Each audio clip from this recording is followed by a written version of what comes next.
Yang ketiga, kita lihat proses gas secara isotermik ya. Gas diproses secara isotermik.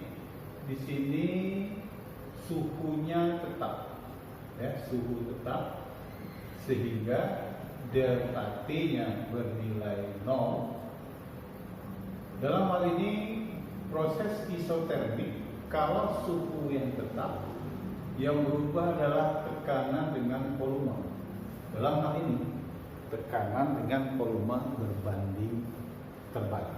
Ya, perubahannya mengikuti persamaan P1 V1 nilainya sama dengan V2 dikali dengan V2. Nah, kalau kita mau tampilkan dalam grafik, ya lebih kurang ya. Jadi kalau yang vertikal tekanan, yang mendatar volume, ya, ketika tekanannya tinggi, volumenya kecil. Ya, katakan sini P1.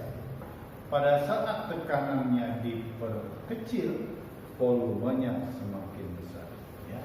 Sehingga grafik tersebut kalau kita hubungkan titik-titiknya, kurang seperti ini ya.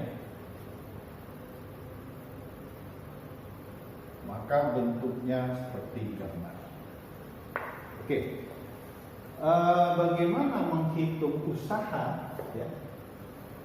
Teori kita tadi, usaha itu adalah kita menghitung luas daerah di bawah grafik. Nah, dalam hal ini karena grafik itu kurva, ya, maka usahanya ini mesti kita menghitung dengan menggunakan operasi integral. Ya. Dalam hal ini berubah gas tersebut dari volume 1 ke volume 2, ya, gunakan persamaan P kali delta V, ya. Usaha sama dengan P kali delta V. Nah, kalau dalam bentuk diferensial atau integral, V delta V ini berubah jadi diferensial dV, ya. Kemudian kita tahu dari persamaan gas umum P kali V nRT, ya. Coba kita ambil nilai tekanan dari sini. Ya, dalam hal ini kalau mau mencari tekanan, P itu adalah N kali R kali T dibagi dengan volume. Nah, kalau kita masukkan ke atas, maka usahanya bisa kita tuliskan integral dari V1 ke V2, P-nya gantilah N RT dibagi V, kita diferensialkan terhadap dV, ya. Dalam hal ini N mol konstanta, R konstanta gas umum, isotermis suhunya tetap, maka nRT bisa kita keluarkan dari operasi integral, sehingga kita bisa tulis integral batas V1 ke V2 dV dibagi V. Nah, ingat, integral dx per x itu sama dengan logaritma natural x, ya. Maka integral dV per V berarti logaritma natural V. Nah, sehingga ini bisa diganti nR kali T logaritma natural V2 per V1, ya.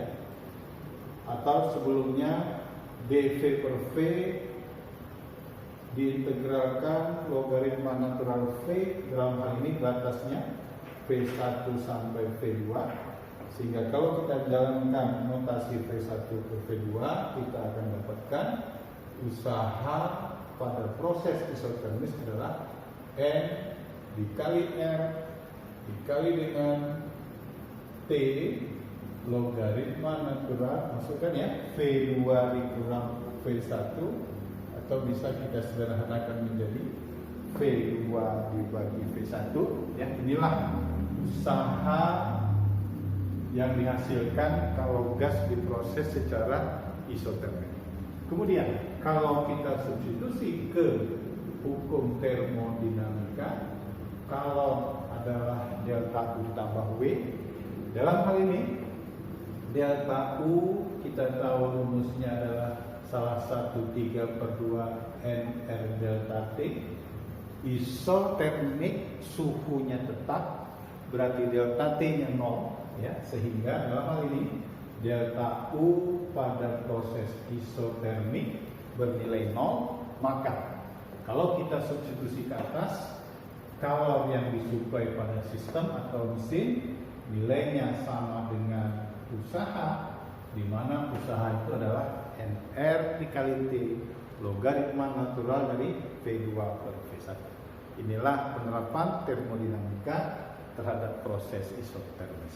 Nah, kalau kita lihat rumus ini, perhatikan, karena isotermis delta U-nya 0, semua kalor yang kita berikan bisa dimaksimumkan jadi usaha. Nah, di rekayasa mesin, proses alternatif yang bisa memaksimumkan usaha adalah proses isotermik. Bayangkan kalor yang diberikan seluruhnya bisa diubah menjadi usaha. Kita bandingkan dengan tadi isokorik, semua kalor yang diberikan dipakai hanya untuk energi dalam, artinya mesin tidak bisa bekerja.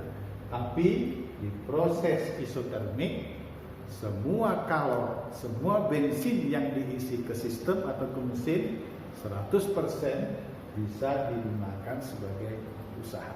Nah, jadi salah satu proses yang biasanya dimaksimumkan di rekayasa mesin adalah proses isotermik.